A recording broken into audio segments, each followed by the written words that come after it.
Bonjour, Philippe Collin, chirurgien de l'épaule à Paris.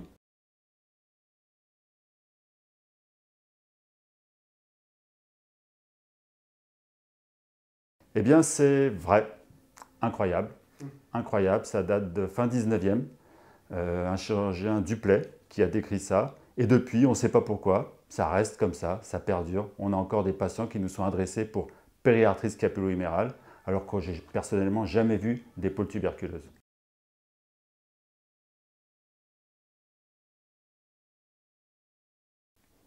Archi faux. En fait, je crois que c'est le truc qui reste le plus. C'est incroyable. C'est quelque chose qui se répète et se répète et se répète. On doit photocopier, photocopier, refotocopier les mêmes ordonnances depuis des années. Or, c'est archi faux. Ça peut même être délétère. Donc, c'est fini. On ne se concentre plus du tout sur le travail des abaisseurs extrinsèques de l'épaule, mais on fait une rééducation beaucoup plus fine et beaucoup plus adaptée.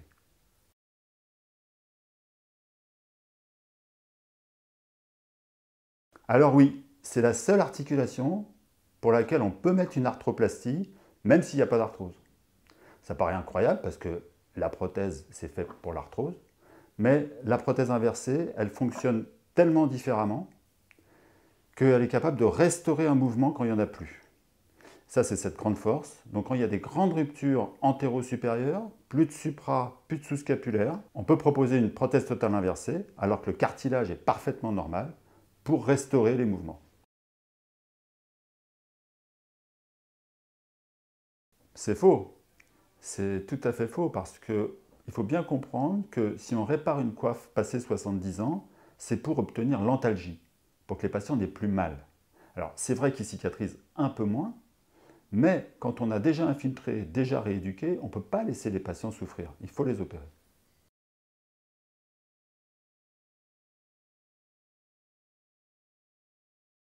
Eh bien oui, c'est vrai. C'est vrai, c'est le travail qu'on avait fait il y a quelques années qui a abouti à notre classification. On ne comprenait pas en fait, il y a une dizaine d'années de ça, 10-15 ans, on ne comprenait pas pourquoi il y a des patients qui avaient une rupture de coiffe qui était pseudo-paralytique et d'autres qui avaient une rupture de coiffe et qui levaient très bien le bras. On a filmé tous nos malades, ça a duré près de 3 ans pour aboutir à cette classification en A, B, C, D, E. Et effectivement, dans les types D, c'est-à-dire qu'il n'y a plus de supra, plus d'infra, dans la très grande majorité des cas, quand l'épaule est souple, on peut parfaitement conserver une élévation antérieure normale.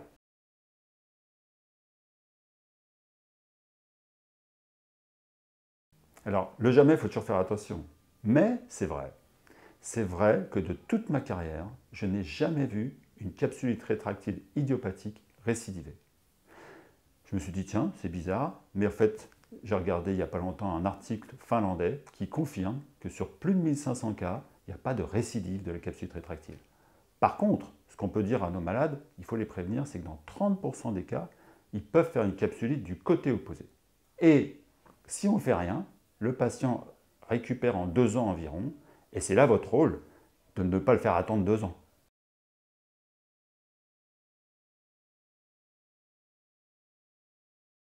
C'est faux, c'est tout à fait faux. En fait, c'est beaucoup plus subtil que ça. On ne comprend pas tout encore actuellement. Ça fait l'objet de beaucoup de recherches, notamment dans notre centre, parce que incontestablement, il y a des problèmes de contrôle neuromoteur qui peuvent donner des tableaux de capsulites qui ne sont pas des capsulites. C'est faux. Les produits laitiers n'y sont pour rien du tout. C'est souvent ce que les patients demandent. Ils disent, est-ce que je peux continuer à manger du fromage pour ma calcification? Vous pouvez leur dire oui, qu'ils ne se privent pas de fromage à cause de leur calcification. C'est vrai, et vous en verrez. Vous verrez des patients arriver à votre cabinet le matin parce qu'ils ont horriblement mal.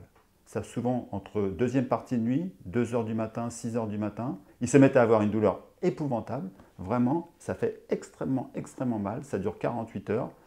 Et ce qui est paradoxal, c'est que vous leur dites, vous avez très mal, mais vous êtes en train de guérir. Alors, vrai et faux. Ça dépend où est placée la rupture. Si on parle des ruptures proximales, ici, là par contre, on s'en fiche complètement. La plupart du temps, le biceps, ça donne au pire un signe de Popeye, et puis c'est tout, c'est pas un problème. Mais il faut toujours faire attention s'il n'y a pas une rupture du sous-scapulaire en dessous. Ça, c'est très important. Donc, demandez une échographie ou faites une échographie pour statuer sur la qualité du sous-scapulaire. Par contre, en distal, au niveau du coude, c'est toujours chirurgical.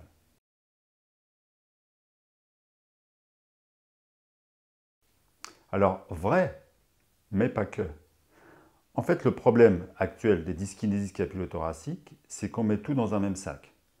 Il ne faut pas oublier une chose qui est extrêmement importante, c'est que ce n'est pas un diagnostic, c'est un symptôme.